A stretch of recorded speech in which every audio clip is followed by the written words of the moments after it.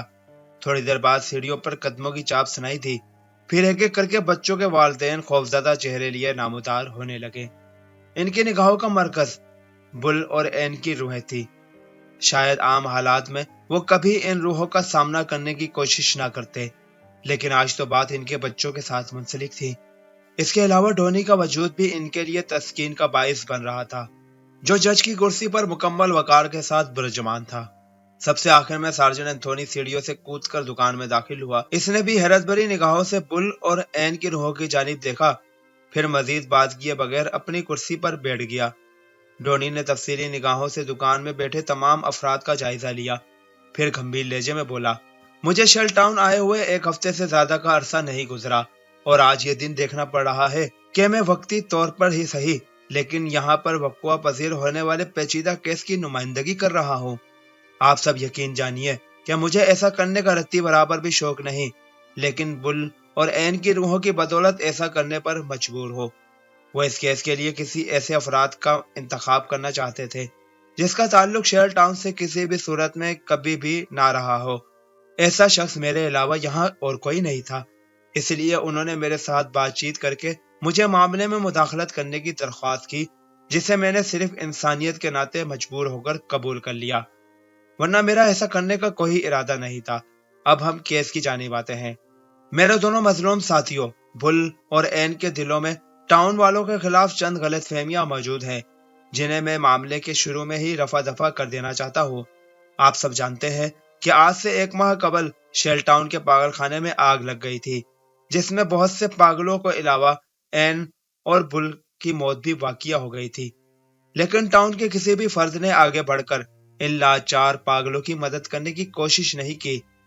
یہ وہ پہلی غلط فہمی تھی جس کے بنا پر بل اور این کے دلوں میں نفرت کا جوالا مکھی پھٹنے لگا، اور اسی نفرت کی بنا پر ان روحوں نے 15 کے قریب انسانوں کی جان لے لی۔ سارجن اینتھونی، کیا تم اپنا موقف پیش کرنے کی کوشش کرو گے کہ ایسا کیوں کیا ہے؟ یاد رہے، موقف ایسا ہونا چاہیے جو بل اور این جیسی معصوم روحوں کے دلوں میں موجود غلط فہمی کو ختم کر سکے۔ سارجن اینتھونی نے اسباد میں سر ہلایا، پھر اپنی کرسی سے کھڑے ہوتے ہوئے بولا، شیل ٹاؤن کے پاگل خانے میں جب آگ لگی تب میں وہاں موجود تھا۔ آگ نے اتنی شدت کے ساتھ خطرناک صورت اختیار کی کہ سوچنے سمجھنے کا موقع نہیں مل سکا۔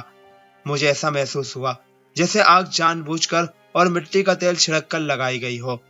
تمام پاگل آگ سے گھبرا کر دوسری منزل پر چڑھ دوڑے۔ ہمارے پاس آگ پر قابو پانے کے لیے مناسب سامان موجود نہیں تھا، اس لیے ہم نے قریبی شہر کے فائر بریگیڈ کے عملے کو فون کیا۔ انہیں ٹاؤن تک پہنچنے میں دیر لگی اور یوں عمارت جل کر خاکسار ہو گئی۔ ہم باہر کھڑے ان مظلوم افراد کے لیے کچھ بھی نہیں کر سکے۔ سارجن خاموش ہو گیا۔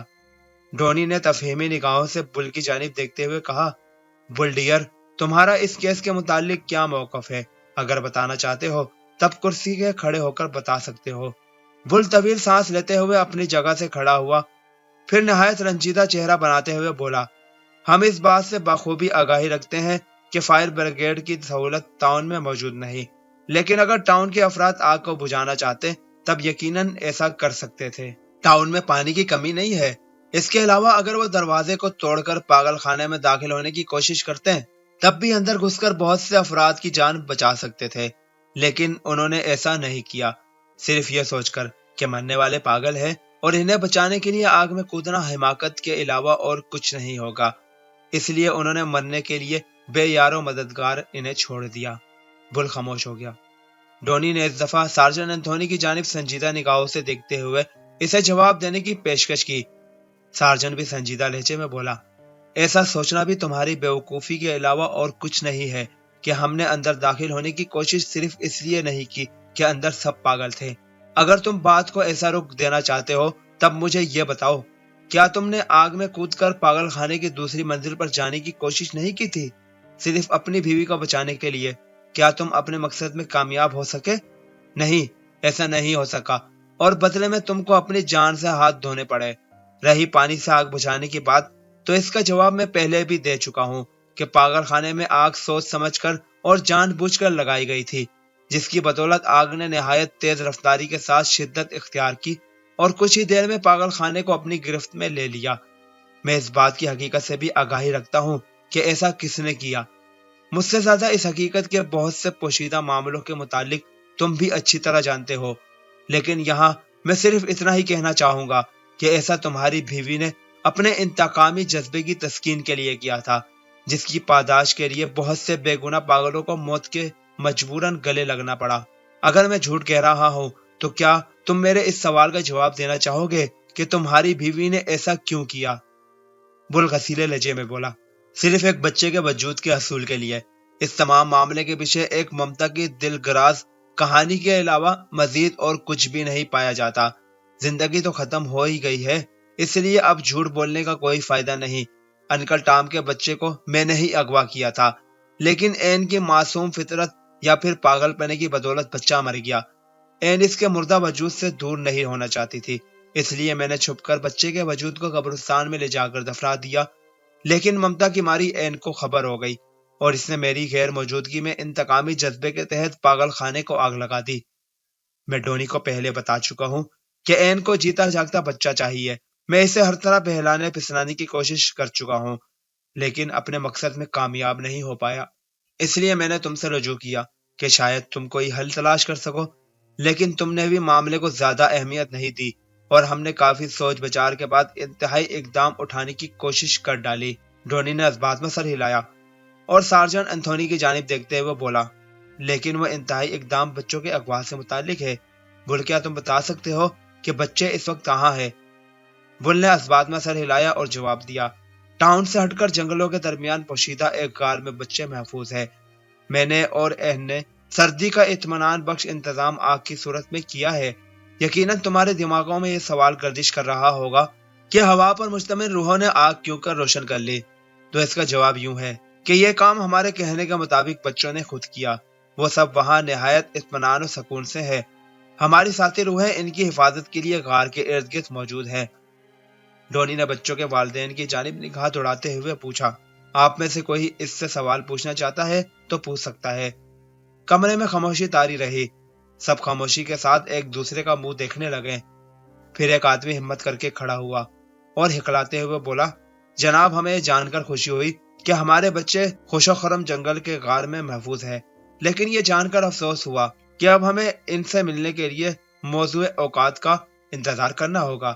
کیا آپ بتا سکتے ہیں کہ وہ ایسی کون سی شرائط ہے جن پر پورا اترنے کے بعد ہم اپنے بچوں کے حصول کو ممکن بنا سکیں گے؟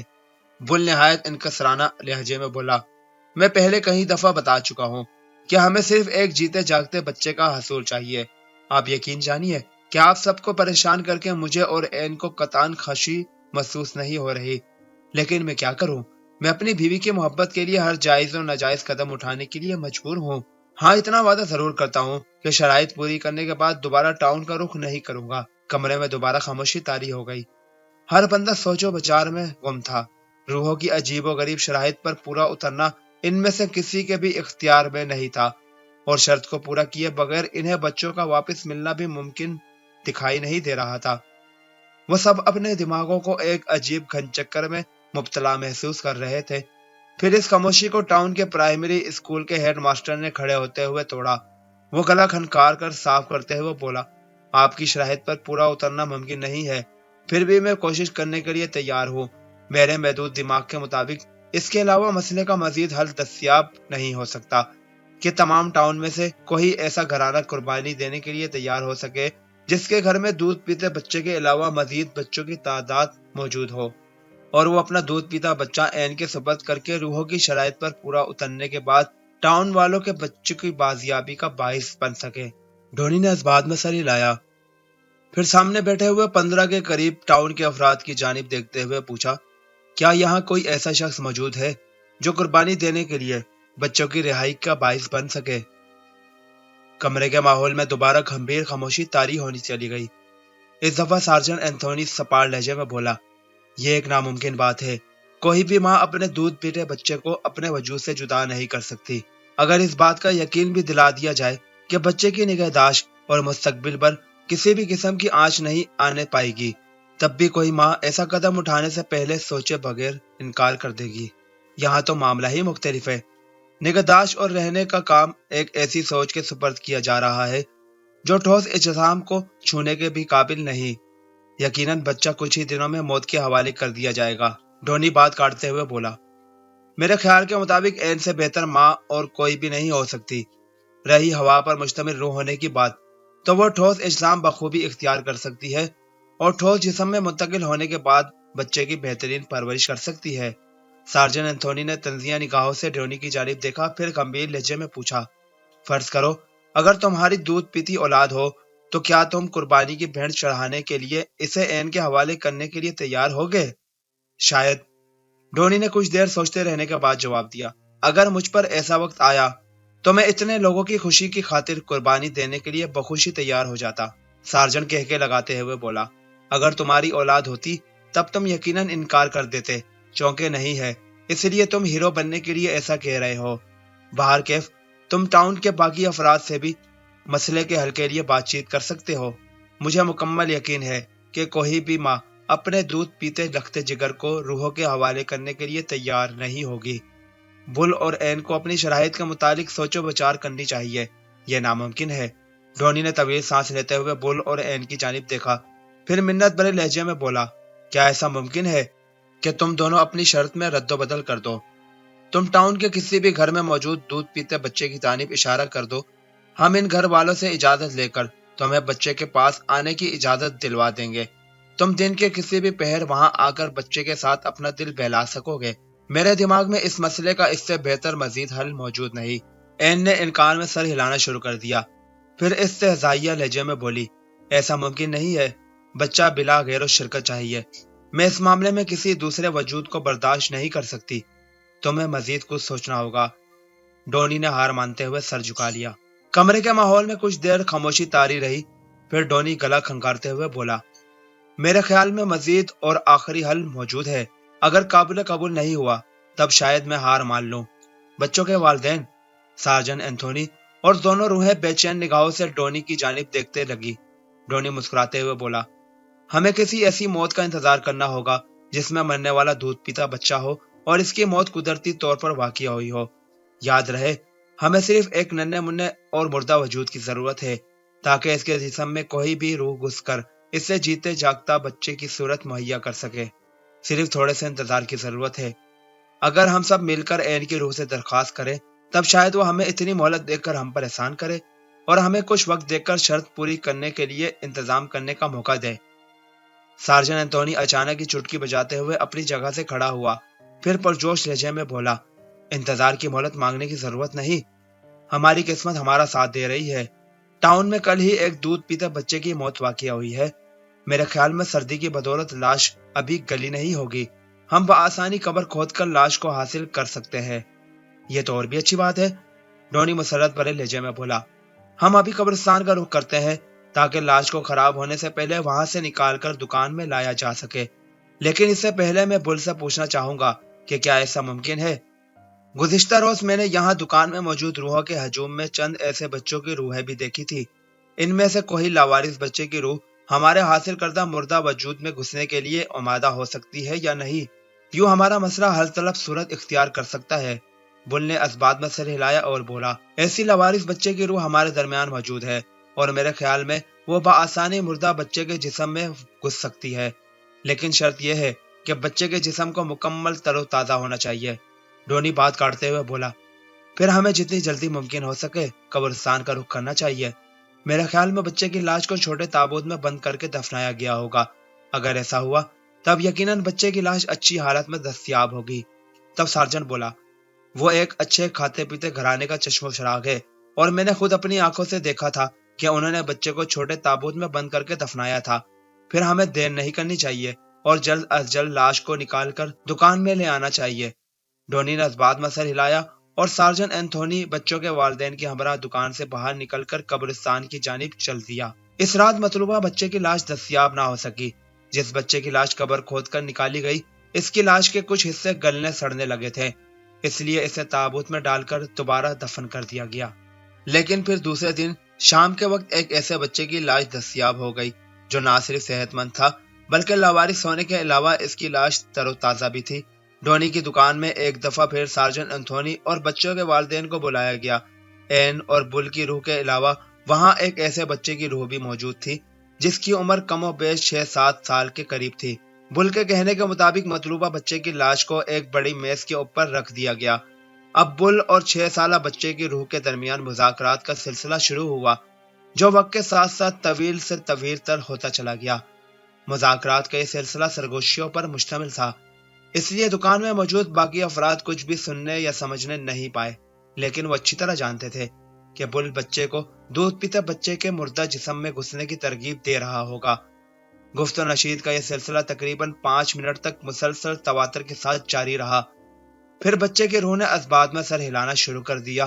بل نے ڈونی کی جانب دیکھتے ہوئے خوشخبری سنائی۔ ڈونی نے لائٹ آف کر دی، جبکہ سارجن نے شیشوں کے آگے پردے سرکا دیے۔ دکان میں مچلکا اندھیرا پھیل گیا۔ اب وہاں موجود تمام افراد ہلکے سایوں کی صورت میں اختیار کر چکے تھے۔ بل دوبارہ بچے کے ساتھ بات چیت کر رہا تھا۔ پھر اس نے بچے کی روح کو اٹھا کر میز کے اوپر بٹھا دیا۔ وہاں مردہ بچے کی لاش موجود تھی۔ بچے کی روح نہایت آہستگی کے ساتھ مرے ہوئے بچے کی لاش کے اوپر لیٹ گئی اور حیرت انگیز طور پر اپنے جسم کو کم کرنے لگی۔ تھوڑی دیر بعد وہ دودھ پیتے بچے کی جسامت اختیار کر چکی تھی۔ اس کے فوراً بعد دکان کا ماحول ننھے منھے بچے کے رونے کی آواز سے گونج اٹھا۔ این کی روح بے اختیار آگے بڑھی اور اس نے بچے کو اٹھا کر گلے سے لگانے کی کوشش کی، لیکن مقصد میں کامیاب نہ ہو سکی۔ وہ صرف ہوا میں ہاتھ ہلا کر رہ گئی۔ ڈونی نے آگے بڑھ کر کمرے کی لائٹ آن کر دی۔ ماحول یکدم روشن ہوا اور وہاں موجود تمام افراد کی آنکھیں چندیا گئی۔ تھوڑی دیر بعد جب دیکھنے کے قابل ہوئی تب انہوں نے حیرت انگیز منظر دیکھا۔ دکان کے درمیان سانتا کلاس اور بوڑھی عورت کا مجسمہ موجود تھا۔ بوڑھی عورت میز پر لیٹے ہوئے بچے کو سینے سے لگائے چوم رہی تھی۔ منظر رکت امیز تھا۔ بہت سے ٹاؤن والوں کی آنکھیں آنسوؤں کی بدولت جھلملانے لگی اور وہ رومال سے آنکھیں پوچھنے لگے۔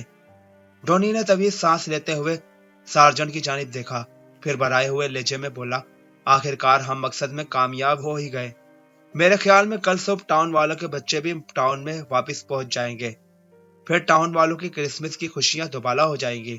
سارجن بولا، تم بل سے بات چیت مکمل کر لو، ایسا نہ ہو کہ وہ بچوں کو واپس کرنے سے مکر جائے۔ اگر ایسا ہو گیا تب ہمارے لیے مزید مشکل پیدا ہو جائے گی۔ ڈونی نے اسبات میں سر ہلایا اور این کے پاس کھڑے خوشی سے معمور چہرے لیے بل کی جانب چل دیا۔ بل نے اسے اپنی جانب آتے ہوئے دیکھا، تب بولا، میں جانتا ہوں کہ تم بچوں کے لیے پریشان ہو، پریشان ہونے کی ضرورت نہیں ہے۔ میرے ساتھی روحیں بچوں کے ہمراہ ٹاؤن میں داخل ہونے والی ہے۔ آج ٹاؤن والے دوبارہ کرسمس منائیں گے، جس میں ہم بھی شرکت کریں گے۔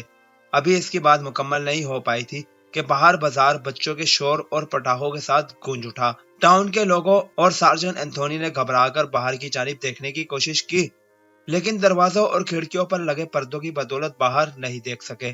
بل نے ہاتھوں میں موجود پستول کا رخ دکان کی چھت کی جانب کر کے ٹریگر دبا دیا۔ دھماکے کے ساتھ رنگ برنگے شعلے دکان کے اندر پھیرتے چلے گئے۔ اس نے ہیپی کرسمس کا نعرہ لگایا اور کمرے پر لادے ہوئے سرخ رنگ کے تھیلے کو اٹھائے دکان کا دروازہ کھول کر باہر نکل گیا۔ ٹاؤن کے لوگ جوک در جوک بازار کا رخ کر رہے تھے۔ ایسا تقریباً 1.5 مہینے کے بعد ہو رہا تھا کہ لوگ رات ہونے کے باوجود گھروں سے باہر نکل کر بازاروں کا رخ کرنے کی جستجو میں تھے۔ بل سانتا کلاس کے وجود میں کمر پر موجود کھلونے سے لدے ہوئے تھیلے کے ساتھ بچوں میں کھلونے تقسیم کر رہا تھا۔ کچھ منچلوں نے آتش بازی کے سامان سے بھرے ہوئے تھیلے بچوں کو تھمانے شروع کر دیے اور پھر آسمان رنگ برنگی روشنیوں سے منور ہونے لگا۔ اس تمام ہجوم کے درمیان این بچے کو اپنے سینے کے ساتھ لگائے نہایت خوش و شادمان تھی۔ ڈونی سارجن کے ہمراہ دکان کے برآمدے میں کھڑا لوگوں کے ہجوم کو دیکھ رہا تھا۔ اس کے ماتھے پر سوچ کی لکیریں نامودار تھی۔ سارجن اینتھونی کی نگاہوں میں خوشی و اطمینان کا تاثر تھا۔ ڈونی خوابیدہ لہجے میں سارجن سے مخاطب ہوتے ہوئے بولا، کیا ہم نے ایسا کر کے صحیح کیا ہے؟ مجھے نہیں لگتا کہ ہمارا خدا ہم سے خوش ہوگا۔ ہم نے مکمل خود غرضی کے ساتھ صورتحال کو اپنے حق میں ڈھالنے کے لیے نہایت چالاکی سے کام لیا ہے، لیکن کسی اور کی زندگی کا خیال نہیں کیا۔ جس پر سارجن بولا، میری رائے تم سے مختلف ہے۔ بہت سے لوگوں کی خوشیوں کے لیے اگر کسی ایک ننھے منھے وجود کے جسم کی قربانی دے دی جائے تب میرے خیال میں خدا ہم سے ناراض نہیں ہو سکتا۔ اور پھر ہم نے ایسا اپنی غرض کے لیے نہیں کیا بلکہ دوسروں کی خوشیوں کے لیے کیا ہے۔ اگر نہ کرتے تو بچوں کی دستیابی کے علاوہ قتل و غارت کا نہ رکنے والا سلسلہ چلتا رہتا، جس میں ایسے کہیں اور بچے قربانی کی بھیڑ چڑھ جاتے۔ ڈونی سرد آہ بھر کر بولا، لیکن ہم نے جس ننھے منھے وجود کو قربانی کی بھیڑ چڑھانے کے لیے استعمال کیا ہے وہ لاوارث اور یتیم وجود تھا۔ وہ تو ہماری ہمدردیوں اور حسن سلوک کا حقدار تھا، لیکن ہم نے اسے اپنی خود غرضی کے لیے استعمال کیا۔ جیسا تم سوچ رہے ہو ایسا نہیں ہے، سارجن جھنجھلاتے ہوئے لہجے میں بولا۔ کیا بل کی شرط خود غرضانہ فطرت کی عکاسی نہیں کرتی تھی؟ کیا ٹاؤن والوں کا پاگل خانے کے باہر منہ اٹھا کر چپ چاپ کھڑے رہنا خود غرضانہ عمل نہیں تھا؟ اگر بل کی شرط کو پورا کرنے کے لیے ہم نے یتیم خانے میں موجود بچے کو اپنی غرض کے لیے استعمال کر کے بہت سے والدین کو ان کے بچوں سے ملانے کا ذریعہ بنا دیا، تب میرے خیال میں یہ کوئی بدفعل نہیں ہو سکتا۔ تم ذرا بازار میں موجود ٹاؤن والوں کے چہروں کی جانب تو دیکھو، کتنی خوشیاں ان کے چہروں پر رقص کر رہی ہے۔ این کی جانب دیکھو، وہ کتنی مطمئن و مسرور ہے۔ مجھے تو ان سب کو دیکھ کر نہایت اطمینان بخش احساس دل میں اٹھتا محسوس ہوتا ہے۔ اگر ایک انسان کے دنیا سے چلے جانے کی بدولت لوگوں کی اتنی خوشیاں میسر آ سکتی ہیں تو میرا نہیں خیال کہ خدا ہم سے ناراض ہوگا۔ ڈونی نے اس بات میں سر ہلایا اور کوئی بھی جواب دیے بغیر دروازہ کھول کر دکان کے اندر داخل ہو گیا۔ یہ وہ پاگل بیتی تھی جو مجھے ڈونی کی بدولت دستیاب ہوئی۔ ڈونی کو مزید کریدنے پر مجھ پر حیرت انگیز انکشاف ہوا کہ وہ اپنی آدھی سے زیادہ زندگی پاگل خانے میں گزار چکا تھا، یعنی وہ ایک پڑھا لکھا پاگل رہ چکا تھا۔ علاج کے بعد اس نے ٹاؤن میں کھلونوں کی دکان کھول لی جو آج کل بہت اچھی چل رہی ہے، لیکن وہ چیک اپ کے لیے اکثر اوقات پاگل خانے میں آتا رہتا ہے، اور جہاں اس کی اور میری ملاقات ہوئی۔ اس کہانی پراسرار حویلی یا پاگل بیتی کا اختتام ہوتا ہے۔ کیسی لگی کامنٹس میں ضرور بتائیے گا۔ چینل سبسکرائب نہیں کیا تو سبسکرائب ضرور کیجیے گا۔ اللہ حافظ۔ پاکستان زندہ باد۔